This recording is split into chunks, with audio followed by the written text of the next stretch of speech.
Hi friends, Hindu మహాసముద్రంలో భారీ స్థాయిలో చమురు నిల్వలు లభించాయి. ఈ ప్రపంచంలోకెల్లా అత్యంత పెద్దదైన ఆయిల్ గనుల మీద మన భారతదేశం పెత్తనం చెలాయించబోతోంది. ఇక పెట్రోల్ డీజిల్ ధరలు తగ్గుముఖం పట్టబోతున్నాయా?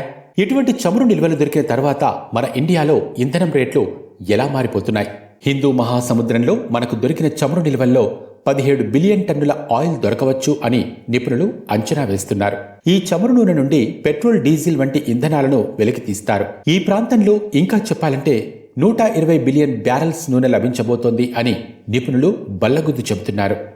రోజుకి 4 మిలియన్ బ్యారెల్స్ చమురును మనం వినియోగిస్తూ ఉన్నాం. దీన్ని బట్టి చూస్తే 120 బిలియన్ బ్యారెల్ నూనె మనకు దొరికింది అంటే 75 సంవత్సరాల పాటు మనం ఈ చమురు నూనె కోసం వేరే దేశాల నుండి దిగుమతులు చేసుకోవాల్సిన అవసరం లేదు. ఇక 120 బిలియన్ బ్యారెల్స్ చమురు నిల్వలు దొరికినప్పుడు పెట్రోల్, డీజిల్ వంటి ఇంధనాల ధరలు కూడా తగ్గుతాయా అని అందరికీ సందేహం కలుగుతూ ఉంది.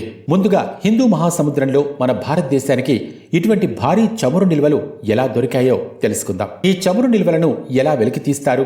నేచురల్ గ్యాస్ తో పాటు పెట్రోలియం ప్రొడక్ట్స్ ఎలా తయారు చేస్తారు? వీటి వల్ల మన ఇంధనాల ధరలు తగ్గుతాయా లేదా అనేది ఈ వీడియోలో మనం తెలుసుకుందాం. మన దేశంలో ఉపయోగిస్తున్న క్రూడ్ ఆయిల్ 80% నుండి 85% వరకు మనం బయట దేశాల నుండి దిగుమతి చేసుకుంటున్నాం అనేది బహిరంగ రహస్యం. మనం నేచురల్ గ్యాస్ ని ఉత్పన్నం చేయటంలో వెనుకబడ్డామనే చెప్పుకోవాలి. ఇక క్రూడ్ ఆయిల్ నుండి ఇంధనాలను వెలికి తీయటంలో కూడా మనం చాలా వెనుకబడ్డాం.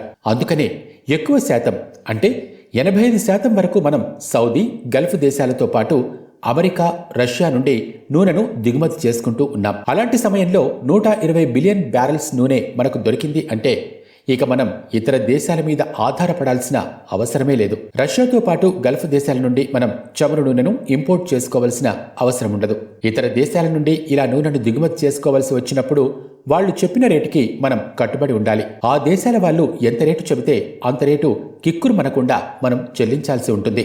ఆ తర్వాత ఆ చమురు నూనెను శుద్ధి చేసిన తర్వాత పెట్రోల్, డీజిల్, న్యాచురల్ గ్యాస్ వంటివి దొరుకుతాయి. ఇది చాలా లాంగ్ ప్రాసెస్. ఎప్పుడైనా జియో పొలిటికల్ ఇష్యూస్ అయినప్పుడు, అంటే దేశాలకు మధ్య గొడవలు జరిగినప్పుడు ఈ ఆయిల్ దిగుమతుల మీద కొన్ని శాంక్షన్స్ విధిస్తూ ఉంటారు.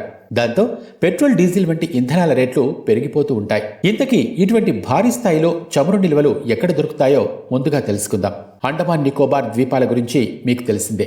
భారతదేశానికి చెందిన ఈ ద్వీపాల సముదాయానికి దగ్గరగా మనకు ఇటువంటి అద్భుతమైన నిధి దొరికింది.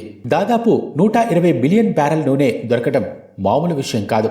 సముద్రంలో 2,25,918 స్క్వేర్ కిలోమీటర్ల వైశాల్యంతో ఉన్న ప్రాంతంలోని దిగువ భాగంలో ఈ చమురు నిల్వలు లభించాయి. అయితే ఇక్కడ మనకు ఎదురైన సమస్య ఏంటంటే ఇవి అత్యంత లోతుగా ఉన్న ఆయిల్ బ్లాక్స్. అంటే సముద్రంలో ఉన్న నూనె సముద్ర గర్భంలో చాలా లోతుగా ఉంది. ఈ నూనెను వెలికి తీయటానికి ఆఫ్షోర్ ఆయిల్ ఎక్స్ట్రాక్షన్ యూనిట్స్ అవసరపడతాయి. అయితే ఈ యూనిట్స్ మన భారతదేశం దగ్గర లేవు. గత ఏడాది కూడా మనకు కొన్ని ఆయిల్ నిల్వలు దొరికాయి. ఓఎన్జీసీతో పాటు ఆయిల్ ఇండియా లిమిటెడ్ నుండి కూడా దీని గురించి కన్ఫర్మేషన్ వచ్చింది. ఈ రెండు సంస్థలు ప్రభుత్వ రంగానికి చెందినవి.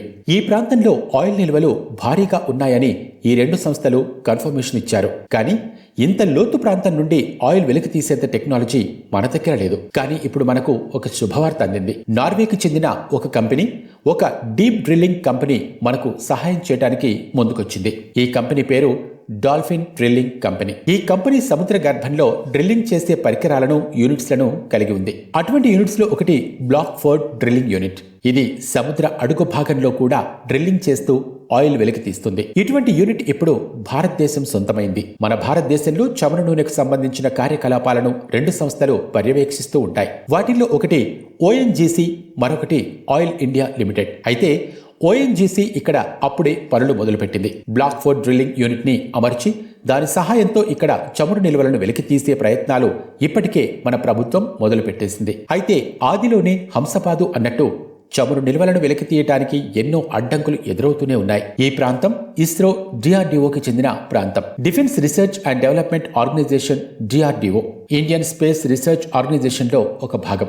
ఇది డిఫెన్స్ కి సంబంధించిన టెస్టులు నిర్వహిస్తూ ఉంటుంది. వీటికి సంబంధించిన వివరాలు మన శత్రు దేశాలకు తెలియకుండా ఉండేందుకు నిర్మానుష్య ప్రాంతంలో ఇలాంటి డిఫెన్స్ అండ్ రీసెర్చ్ ప్రోగ్రామ్స్ నిర్వహిస్తూ ఉంటారు. అందుకనే అండమాన్ నికోబార్ వంటి నిర్మానుష్యమైన ప్రాంతాలను ఇటువంటి సంస్థలకు మన ప్రభుత్వం అందించింది. ఇవి నో జోన్ ఏరియాలు.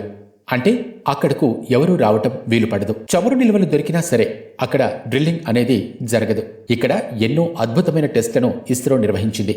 వాటిని పరిరక్షించాలన్నా, వేరే దేశాలకు వాటి గురించి సమాచారం తెలియకుండా ఉంచాలి అంటే ఇక్కడ ఎలాంటి డ్రిల్లింగు జరపకూడదు. కానీ 2022లో భారత ప్రభుత్వం ఒక కఠినమైన నిర్ణయం తీసుకుంది. ఇస్రోకి, డిఆర్డీఓకి ఎంత భూభాగం అవసరమో అంత మాత్రమే ప్రభుత్వం ఆ సంస్థలకు ప్రొవైడ్ చేసింది. మిగిలిన ప్రాంతాన్ని ప్రభుత్వం తన ఆధీనంలోకి తిరిగి తీసుకుంది. అందువల్ల అక్కడ చమురు నిల్వలు దొరికితే వాటిని వెలికి తీసేందుకు ప్రయత్నాలు మొదలుపెట్టింది.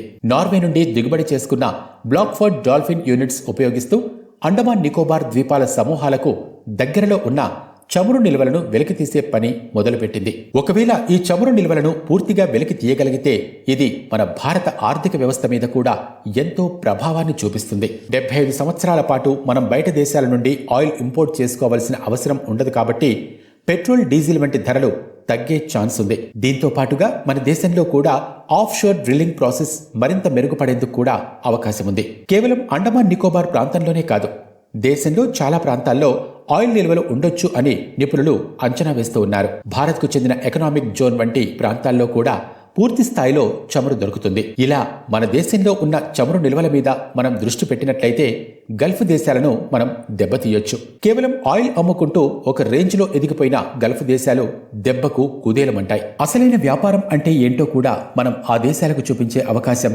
ఇప్పుడు మనకు లభించబోతోంది. ఇక్కడ మీకు మరొక విషయం కూడా చెప్పాలి. ఇది వింటే అసలైన వ్యాపారం అంటే ఏంటో మీకు అర్థమవుతుంది.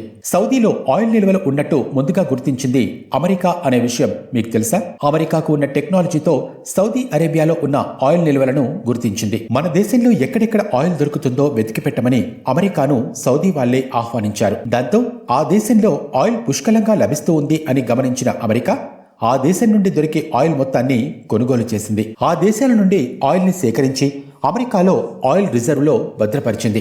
ఎప్పుడైతే ఆయా దేశాల్లో చమురు నిల్వలు పూర్తిగా ఖాళీ అయిపోతాయో అప్పుడు తన దగ్గర కూడా ఆయిల్ నిల్వలు ఉన్నాయి అని ప్రపంచానికి చాటి చెప్పి తన దగ్గర ఉన్న ఆయిల్ ని ఎక్కువ రేటుకు అమ్ముకోవాలి అనేది అమెరికా ప్లాన్. మార్కెట్లో దేనికైతే ఎక్కువ డిమాండ్ ఉన్నప్పటికీ సప్లై తక్కువ ఉంటుందో ఆ వస్తువుకే రేటు కూడా ఎక్కువగా ఉంటుంది.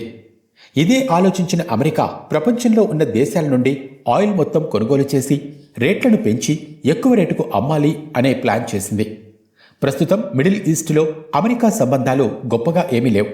అయినప్పటికీ కూడా అమెరికా మిడిల్ ఈస్ట్ నుండి ఆయిల్ కొనుగోలు చేస్తూనే ఉంది. ఇప్పుడు ఇటువంటి అవకాశమే భారతదేశానికి కూడా వచ్చింది. సముద్ర గర్భంలో ఉన్న ఆయిల్ నిల్వలను వెలికితీసి ఆయిల్ని ఏం చేయాలి? సముద్ర గర్భంలో ఉన్న ఆయిల్ నిల్వలను వెలికితీసి ఆయిల్ని ఏం చేయాలి? ఏం చేస్తే బాగుంటుంది అనేది ప్రభుత్వమే నిర్ణయించుకోవాలి. ఈ వీడియో మీకు నచ్చిందని ఆశిస్తున్నాం. మీ అభిప్రాయాలను కామెంట్ సెక్షన్లో తెలియజేయండి. Thanks for watching.